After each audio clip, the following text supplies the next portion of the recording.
So this is kind of the long version of the 8 or 10 minutes that I talked about earlier.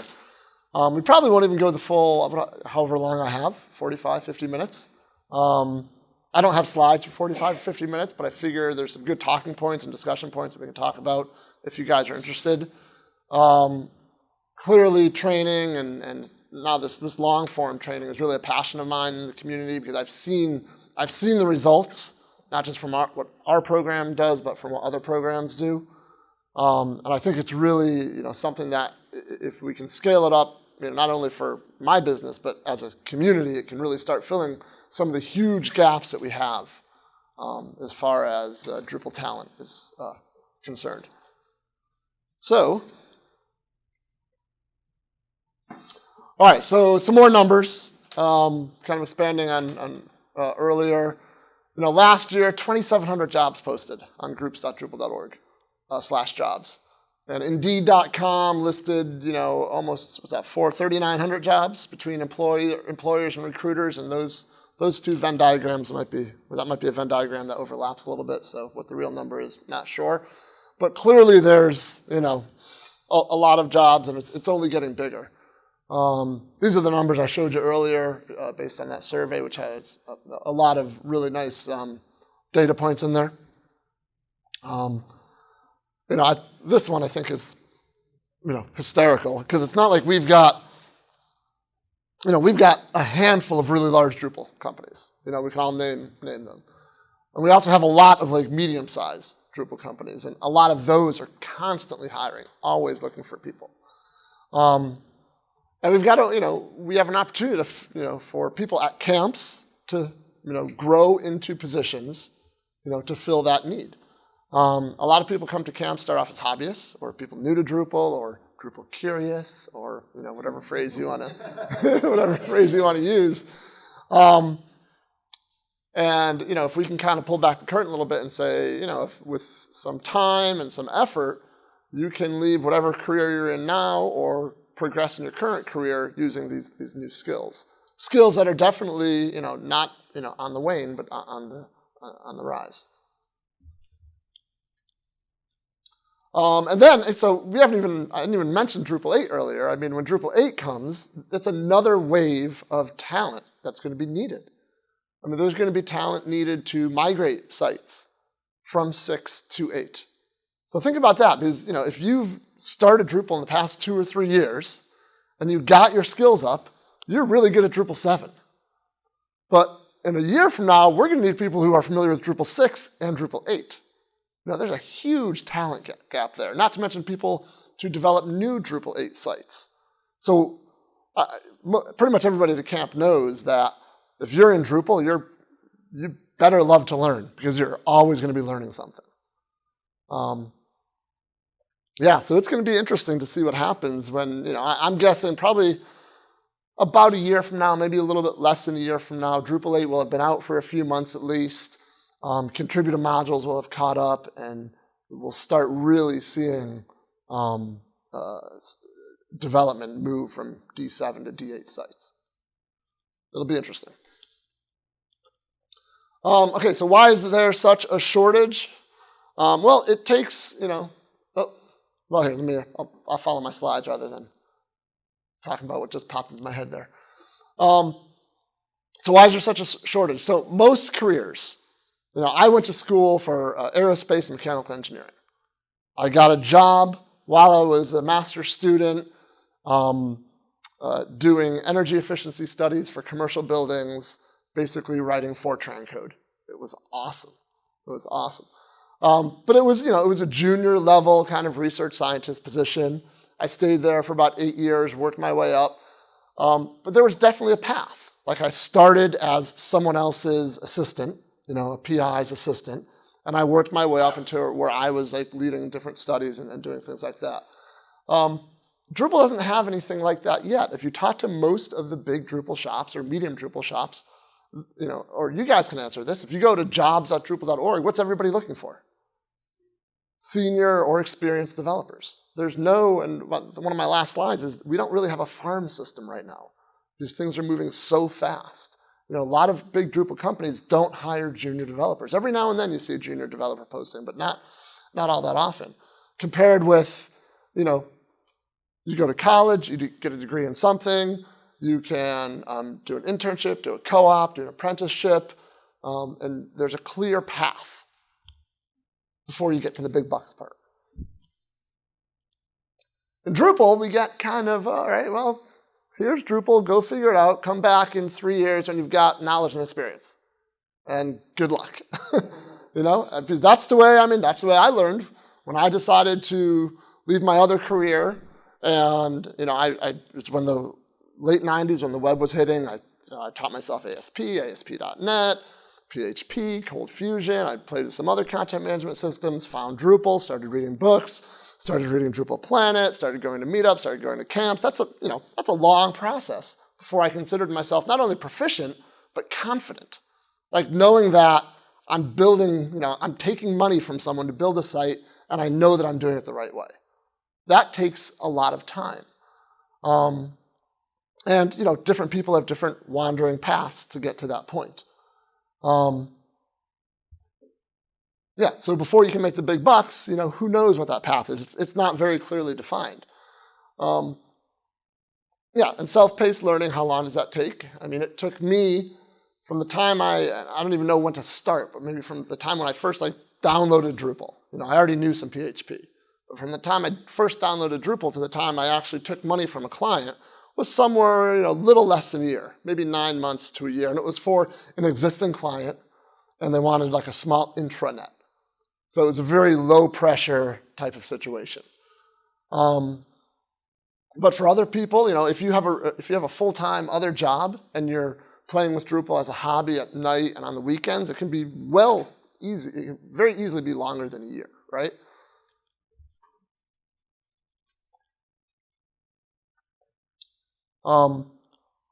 Yeah, and then when you are self-learning, I mean, what are you doing? You know, I'm sure most of us in the room who've been doing Drupal for a while can, you know, pick off maybe all of these items that at some point contributed to their Drupal education, probably in a different order. You know, research is, you know, I consider research like, you know, opening up a module and figuring out how it works, you know, reading books or blog posts, going to meetups, you know, paying for a one-day workshop here and there. I did that stuff when I was first starting out. I did like a one-day jQuery workshop. I've done the DrupalCon performance and scalability workshops, you know, here and there, just one thing. But it was never a structured approach. I never knew if I was going to take that course, if I had the background knowledge to really understand and leverage that material. And while you're going through that process, that self-taught learning process, you're, you know, again, maybe for the first year, you're not really seeing any income out of that. So how long does it take? Well, yeah, depends on the person. So what we're starting to see now with programs like mine and Aqua University and some college programs, we're starting to see more structured long-form training that actually defines a career path, where you come into to a program with some type of knowledge, you know, whether you're a developer or you have experience with another content management system, or if you're a software project manager who understands software development process and wants to get into the Drupal development process. No matter what your background is, you have something that can kind of position you well to start on the path. And that's where, something here. You do some type of career training, some type of long-form training, and that acts as a launching pad into internships or small contracting jobs, things to get you that experience that you need. And that experience is what gets you in the door with these job postings on jobs.drupal.org, right? Because then you have some experience. And you can really, we have people who've gone through our class who have come in the door with some development experience, not knowing Drupal at all, who are supporting themselves within 12 to 18 months with Drupal-related income. These structured programs give people confidence that they're learning the right things, they're building those stackable skills, they're learning the fundamentals right, then we're building things on top of it and on top of that. And they're demonstratable because a lot of these long-form programs have projects and working within the community or working with mentors. So the goal of these long-form career-type trainings is to compress the time that it takes.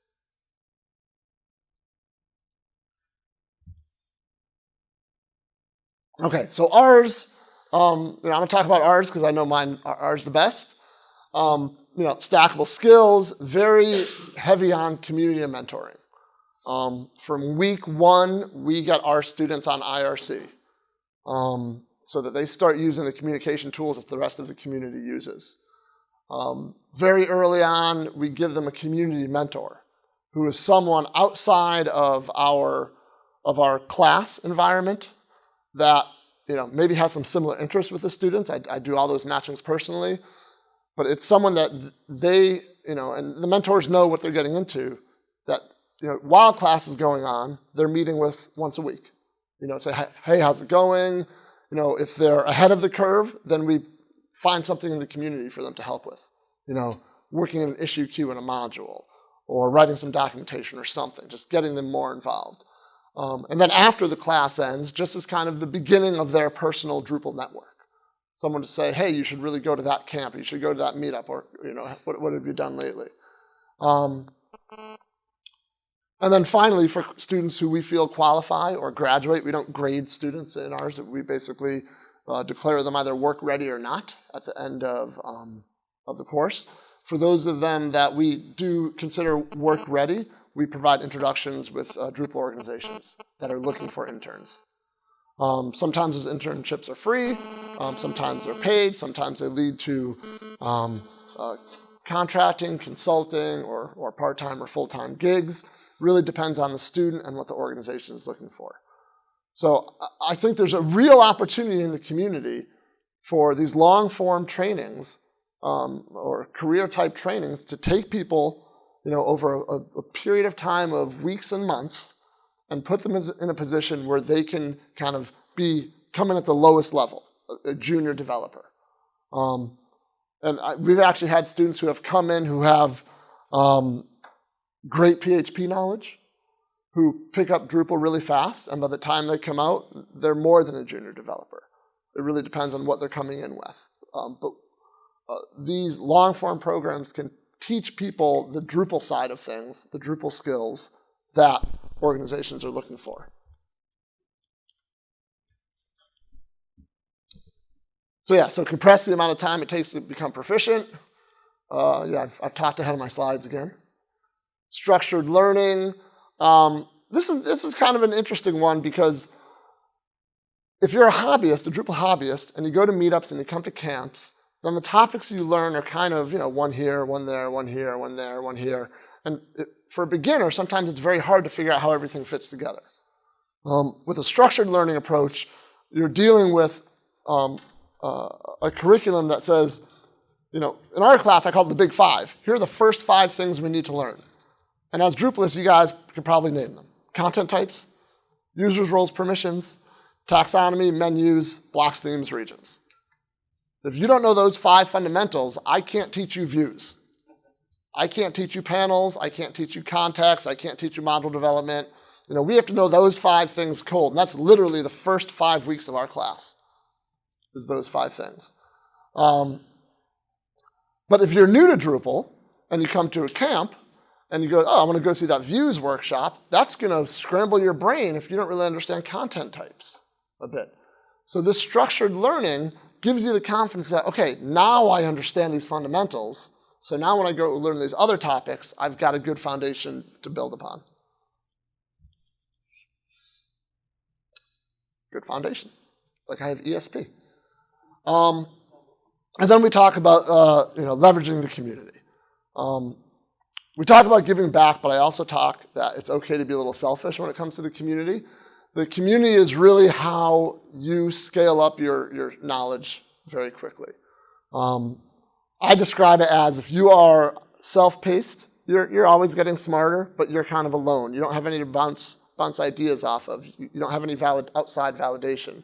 When you get involved in the community, it could be something as simple as just going to meetups or sitting on IRC and chatting with people. You start getting validation that you actually know what you're doing and know what you're talking about. You start hearing new ideas. You start getting referrals to other blog posts and things you should read, and your knowledge and your experience can ramp up very, very quickly. I saw it personally when I first got involved in Drupal. I wasn't that involved in the community. It wasn't until myself and a couple other people started organizing local meetups, we got more people out, and we all started presenting. And the fact that I was presenting, and I was presenting on topics that I just learned, but people were validating, like, yes, that's correct. You're doing it the right way. Confidence goes a long way in learning. Right? If you walk out of an 8-hour workshop and your head is swimming, it's like, oh my gosh, I learned so much, I don't know if I'm going to remember any. That's not a good way to end the day. That's a terrible way to end the day, right? You got to walk out there and say, oh, thank God, I finally understand that. Now I can go put that to use. Or now because I understand this, now I can tackle this thing over here. So confidence is huge when it comes to learning in general. But we've had requests to run our course. It's 132 hours total. So a little over 3 solid weeks, which we've been asked to do it in 3 solid weeks. I'm like, okay, we'll take your money and we will do it, but your students will not come out as well as our previous students. I can almost guarantee it. Because people need the time to go away, think, do homework, digest, and come back and not necessarily be ready for more right away, but have intelligent questions. Get those questions answered, light bulbs come on, then you move on. You need, I call it soak time. You need time for that material to soak in. And little one-day, and I teach one-day workshops too. I know Doug does too, so I'm picking on both of us here. Little one-day workshops, they're great, but honestly, if you're new to the topic, 50% of the material, maybe, you're lucky to retain, a week later. I don't know how I got on that tangent with this slide, but it happens a lot with me. And then the mentor part of it, I mentioned again, this is just something, one of our goals is we want to start growing their Drupal network from day one. So their network starts, when they meet me, when they meet their other students, when they meet our graduates who pop into class from now and then, when they meet people in, right now we generally put newbies in Pound Drupal, Florida, because most of Pound Drupal, Florida is our graduates anyway, so it's a very friendly place to be. But they start growing their Drupal community immediately. And mentors just kind of expand that circle a little bit. We make sure it's someone that they don't already know. A great example is the guy, one of our students is here today. His name is Rick. He was actually in Doug's thing yesterday as well. His mentor, a good friend of his is Doug Green. Did you know this? Yeah, so Doug Green is a huge Drupal core contributor. He wrote Coder module and a whole bunch of other stuff. And Rick asked me, should Doug be my mentor? I'm like, no, you already know Doug. You're going to get this other guy who you don't know. So we want to grow that circle. And then introductions to hosts. It was wild because when we first started the program, we started right after, I'm based in Brevard County, Florida, which is where Kennedy Space Center is. A few years ago, Space Shuttle retired. Thousands, 7,000 plus people got laid off when the Space Shuttle retired. A lot of IT workers. So all kinds of federal money pouring into the area, saying, hey, we've got to retrain the workforce. And we saw it as an opportunity, like, let's get some of that dough, create the program, and retrain some people. And at the time, there was so much dough that they were actually paying for the internships as well. So I went out to a bunch of Drupal companies around the country and basically said, would you like an intern, and would you like us to pay for the intern? And, there weren't a whole lot of no's. What wasn't it for me? Yeah, exactly. Yeah. You know what? And I hate to say this, but some companies still screwed it up, right? Because they weren't paying for it, so they weren't invested in it. They didn't have skin in the game. So I had one intern, or one student, pretty, smart dude, and he would go like 2 weeks without being contacted or being able to get in touch with it was a virtual internship, you'd go 2 weeks without being in touch with the host company. And I'd get the host company on the phone, like, what's going on? Like, oh, we've been really slammed. And I'm like, okay, but you agreed to provide a mentor and provide tasks and guidance. Yeah, we told them to go learn. I forget what they told me. They told them to go learn something, you know. So we've actually learned that paying for the internships is not necessarily a good idea because it ends up, you know, potentially being a bad situation for the student. So the host needs some skin in the game. So we encourage the host to pay something, you know, for a limited internship, which could, you know, basically we talk about it as dating. We need you guys to date. And if you like each other, then bring them on afterwards as, you know, contractor or something. But get some experience with this. So we still do, we act as the dating service now. So we have a network we reach out to. If anybody is interested in hosting one of our interns, let me know. We have a network that we reach out to and say, hey, we've got a graduating class coming up. This one is going to be graduating in November.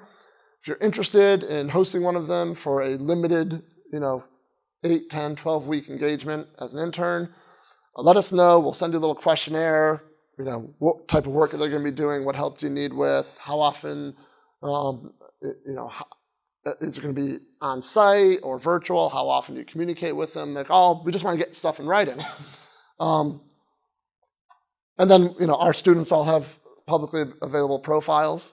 And then basically the hosts look at the students, the student looks at the hosts. They say, I'd like to talk to this, this, and this. They say, I'd like to talk to this, this, and this. And I make the email introductions and we're done. And then it's up to the students at that point and the hosts.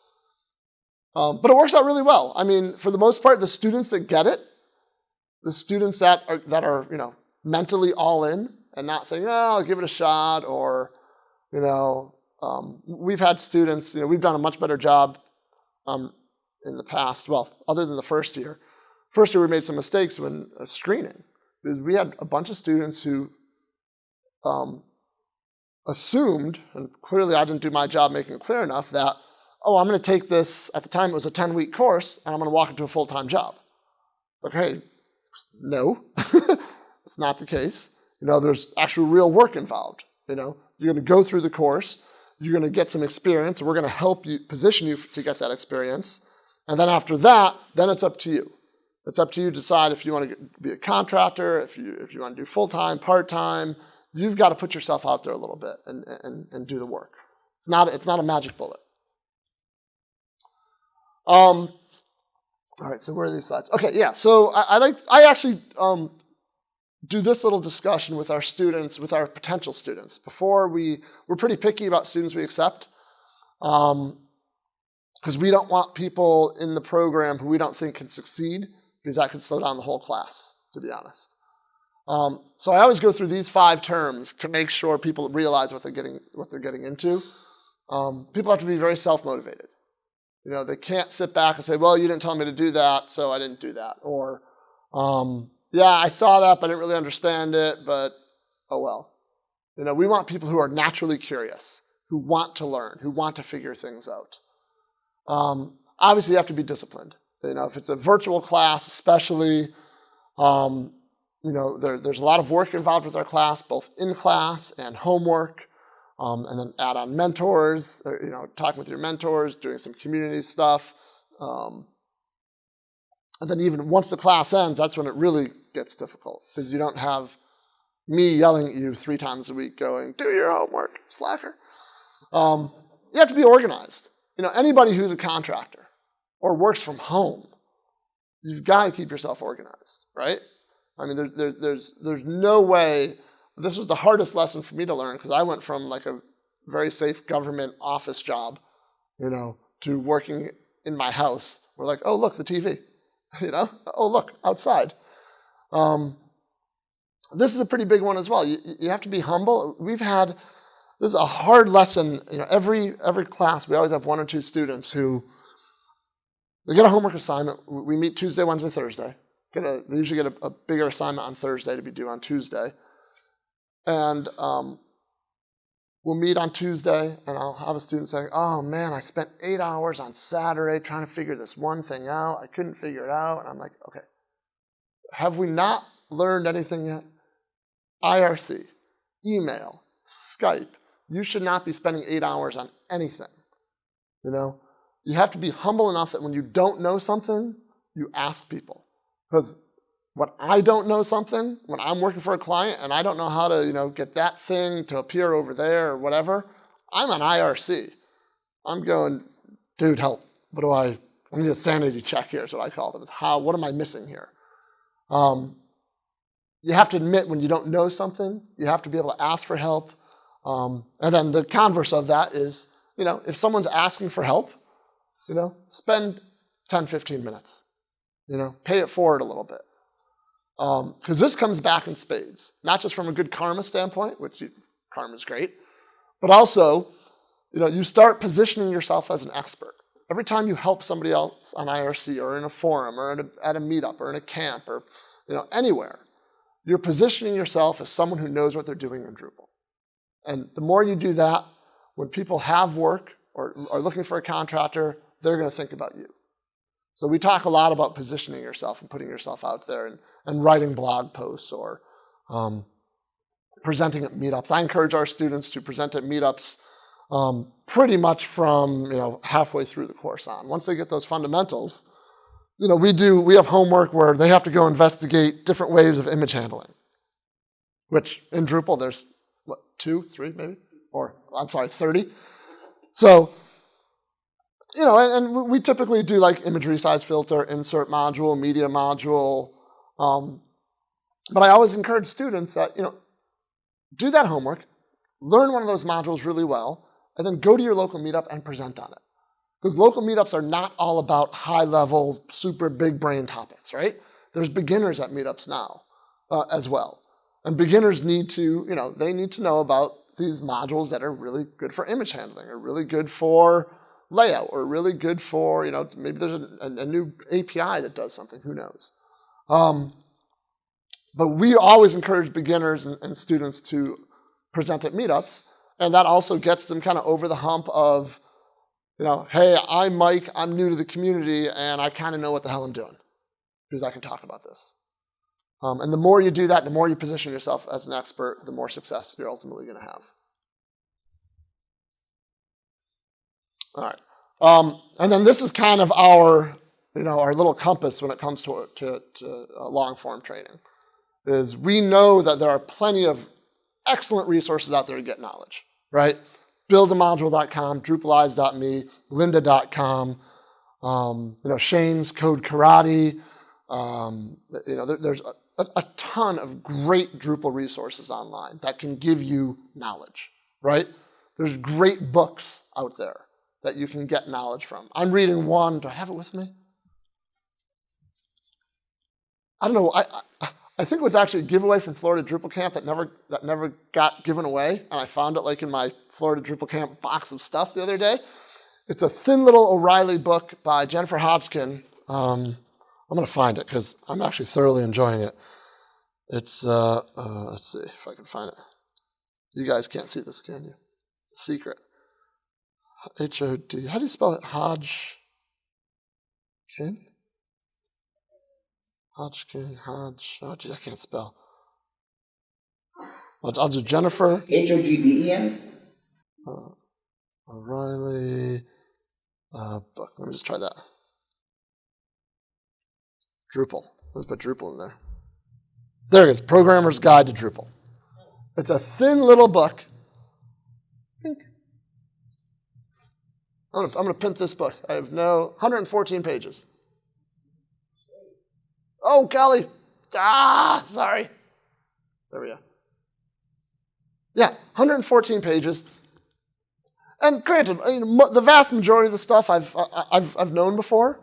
But she just goes, I mean, it's literally, she has like development principles that you should follow and security principles that you should follow. And I don't want to say it's a book of lists, but like each chapter is a list of like 5 things, and she goes in each one of those 5 things. Just like really good, like as I read this book, I'm like, oh, I do that. I'm like, yeah.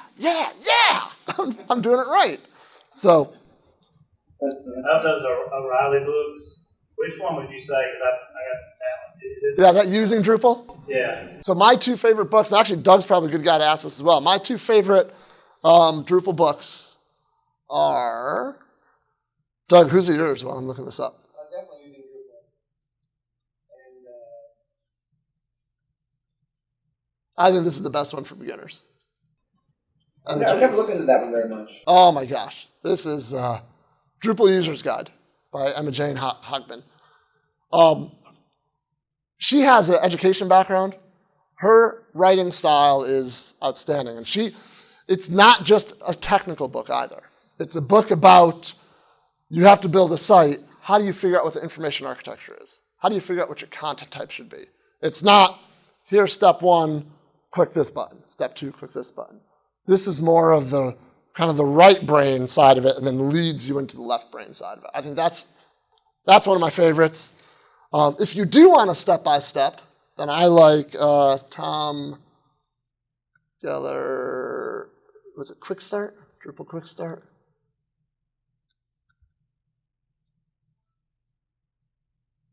Yeah, Drupal 7 Visual Quick Start Guide. I like this one. I don't know why. This is kind of the opposite of Emma Jane's book. It's almost a little bit like using Drupal, where it's very recipe-based. It's a lot of lists. And then the Bible, DGD7, or no, D7 book. Definitive Guide to Drupal 7. Right. Do these books still hold up well after 3-4 years? Yeah. Yep. For Drupal 7 they do. Steve's book? No, this is Ben Melanson and 38 other people.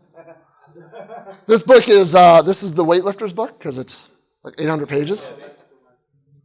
But here's the great thing about this book. It's got, 30-something chapters.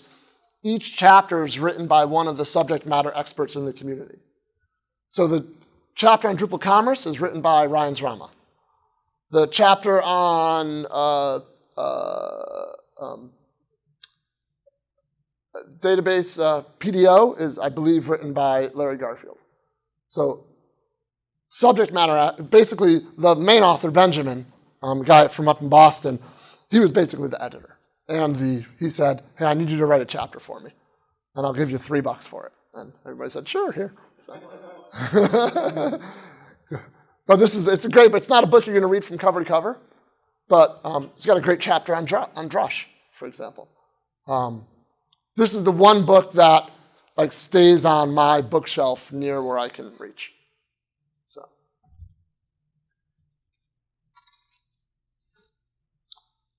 All right. Rabbit hole complete. Good job. All right, yeah, so we have plenty of resources for knowledge, right? Resources for experience, not so much, right? That's more on us to do.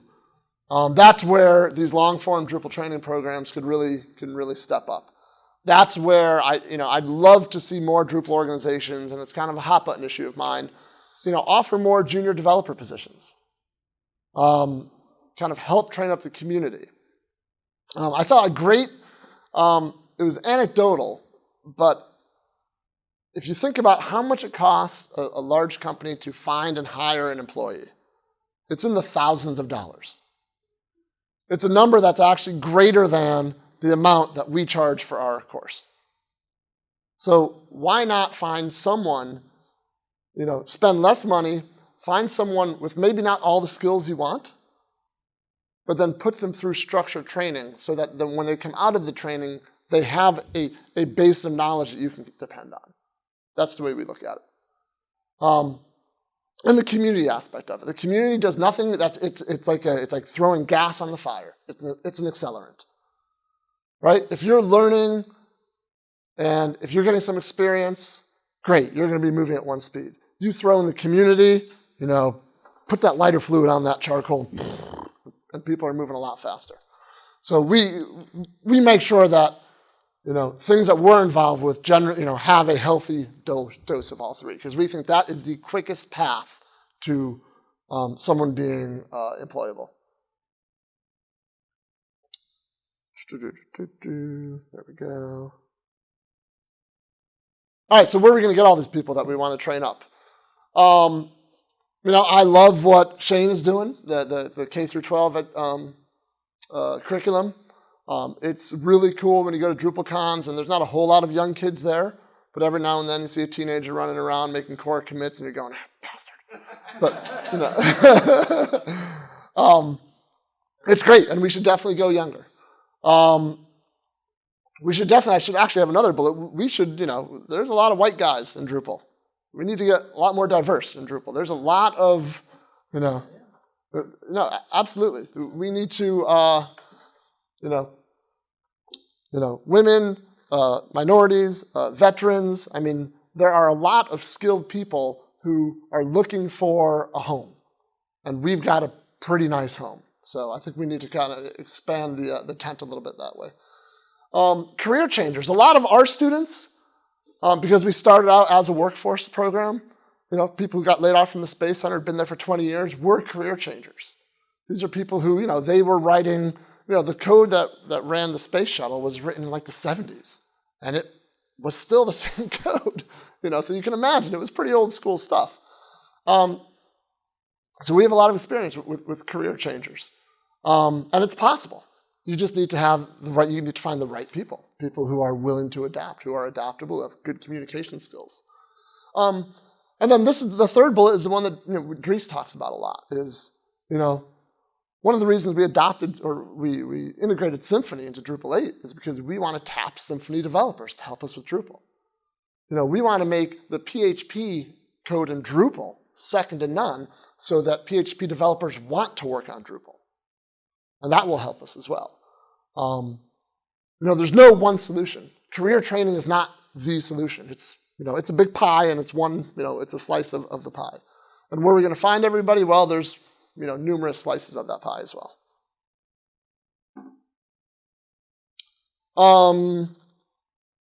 So assuming we can get them all trained, how do we get them experience? So I'm starting to repeat myself now. But this is where, a lot of times when I talk to our intern hosts or our potential hosts, I'm asking them about junior developers, or when I have recruiters calling me saying, hey, do you have anybody for this position or that position? I'm like, you're calling me because I train Drupal developers, but you're also asking me for developers with 4 years of experience. So there's a gap there that we're not communicating somehow, right? There's a big gap there. So, I would love to see there be a concerted effort in the community for organizations to start hiring junior developers. And there's two big advantages to doing that, and there's one disadvantage. Two big advantages: you don't have to charge them. Their charge rate is not as high, right? They're cheaper because they're still learning. The second one is, and I know this because in addition to training, I'm still a Drupal consultant. I still build sites, and I would say once a week, I am still doing some task that I am clicking for an hour that is, I would love to be able to find someone else to do. For me, because I'm a pretty small business, 2 employees and some contractors, it's not super efficient for me to do that because the amount of time it would take me to actually manage someone would cut into all the other time. But for larger organizations that can set up a mentoring system and have, very organized case trackers with lots of cases where you can say, okay, well, this is something they can do, keep them busy.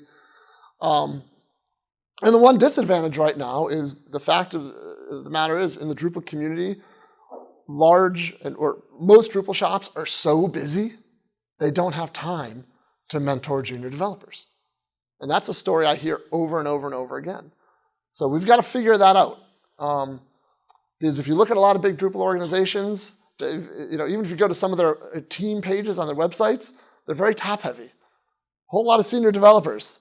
And then you got, 1 or 2 mid-level and maybe a junior developer.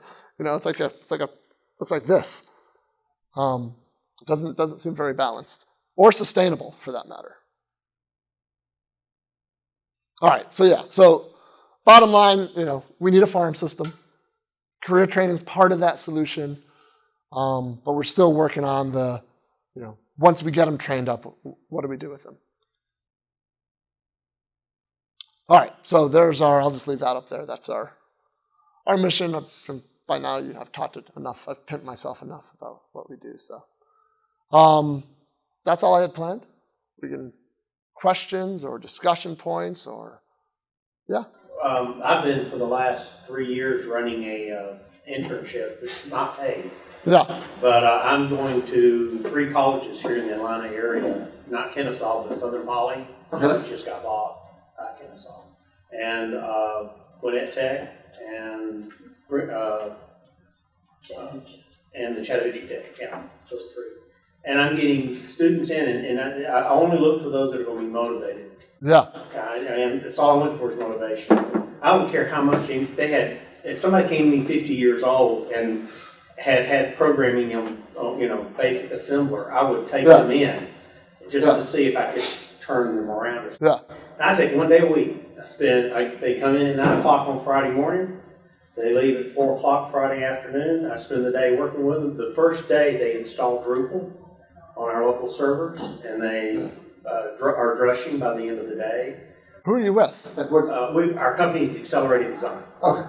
Right. And what we do is we just I say, here's how you do your first module. And then I say, here's the list you got to complete today. And so I just sort of get them into that process, and then we can go back and discuss content types. And Are they working as a group? It's meant for them to work together? Maybe I'll put 2 of them together sometime on something. Right now she's working on a drag and drop for a jewelry designer. You definitely put them in groups. Definitely put them. We do that. I do that. Our class meets twice a week for classroom time, and then a third half day for lab hours. And the goal of lab hours is for me to talk as little as possible, and basically just structure it where, all right, you guys have this homework, and here's a project for lab hours.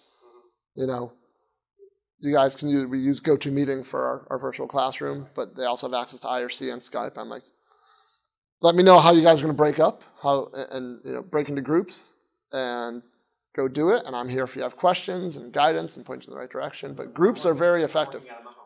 Yeah. Okay. And we just sort of sit around a nice big round table and a big square table, and I don't have the time from my business to be able to spend more than 1 day with them. Yeah. But groups can be very effective. Putting 2 brains together. So when they leave, they go somewhere else. So that's part of the issue. I've had some pretty good luck. I've got some of my interns come back even after it's over. So are you doing this for the business, or are you doing this kind of as a hobby almost? Well, I'm doing this to find good people to hire when we're ready to hire. Oh, okay. I found one, and I'm already getting ready to offer them a partnership. Okay. All right, cool. Real quick, I'll take it.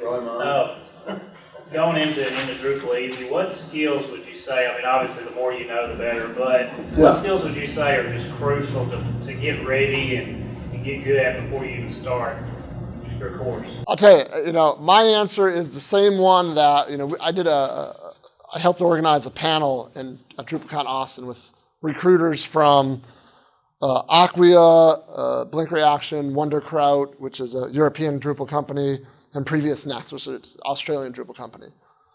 My answer is the same as the answer. We asked them what's the most important thing that they look for when they hire, and we all agreed it was the ability to communicate. Face-to-face communication is great, but you need to be able to communicate online, either in IRC or virtually, or God forbid, an email, or writing a blog post or writing some documentation. That has stopped us in our tracks with several students. Where, and again, it hasn't happened lately. It happened very early on because we weren't interviewing for it, or it wasn't something that we were paying a whole lot of attention to until we really got burned by it. And I never really thought about it until we did get burned by it. Where students, when you're working in a virtual community, you need to be able to communicate non-verbally. You need to be able to, the best example I can give you is you need to be able to file an issue, open up, write a task, in some type of project tracker. You need to be able to explain, here's what I did, here's what went wrong, here's the next step. In a clear, concise way, so that someone very easily can come by, read it, and say, Okay, got it, understood. Not, let me spend 20 minutes deciphering this. So we found that to be, and it correlates pretty well with the people that are the most successful people from our class are all really solid communicators. I will say that, and she's not here so I can say it, the one outlier is Cielo, who some of you might know. She's a kick-ass themer who's come out of our class. She has trouble writing, she has, not that she's not that, be careful, don't, be careful. She's clearly not illiterate, let me put it that way. She's just not a writer. It's just not what she does best. But, God bless her, it hasn't stopped her, one bit. She's, those of you who've met her and who've, worked with her know she knows what the hell she's doing. But it's funny because I've asked her to write stuff for DrupalEasy.com, to explain, a technique or something, and she's like, no. I'm like, come on, you can do it. So she'll start writing something, show it to me. I'm like, oh, ooh, okay. So communication, I think, is the big one. But technically, I know you were asking more on a technical level.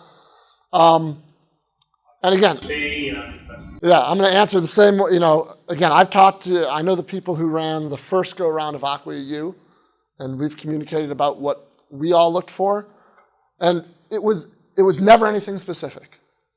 What I tell potential students is, I'm looking for something in your background, technically, that leads me to believe that you can be successful. Okay? So whether, right now, we have in our class, we have a student who, no development experience, but was a Linux system administrator. So I'm like, oh, that's great.